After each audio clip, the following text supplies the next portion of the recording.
honest. Ang tunay na maisog na oposisyon sa Senado, number 56, Attorney Vic Rodriguez.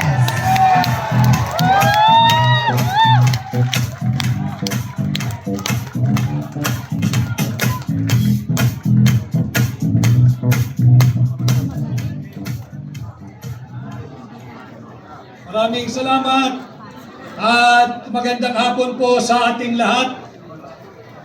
Sa ating ginagalang, rinerespeto at hinahangaan kay Pangulong Rodrigo Roa Duterte. Sa inyo pong lahat dito sa loob at labas ng bulwagang ito. Sa lahat ng Pilipino na nakasubaybay, marami pong nagla-live ngayong araw, yung ating mga kasama sa opisina, sa bahay, sa sasakyan, sa trabaho, sa eskwela. Ganon din ho sa mga Pilipinong overseas Filipino workers at migrants saan magpanig ng mundo ko. Tanggapin po ninyo ang aking pagbati at paggalang ngayong hapon.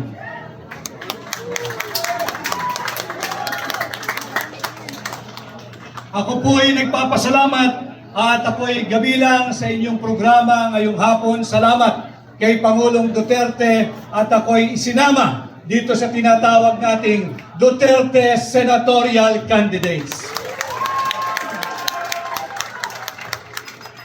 Tumugon po ako sa hamon na pamunuan ang tunay at maisog na oposisyon upang labanan at ilunsad ang giyera laban sa korupsyon.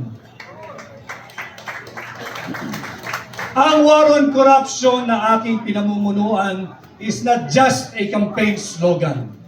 Nalalaman ko kung paano labanan ang korupsyon. Linabanan ko na sila minsan nung ako ay nasa Malacanang at pinagpapatuloy natin ngayon. Nag-file po tayo ng kaso kamakailan.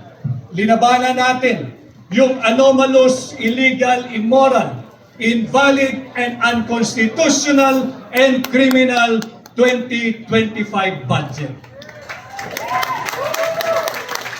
Saan ka nakakita nagpapasa ng 6.352 trillion pesos panay blanco ang Bicameral Conference Committee report?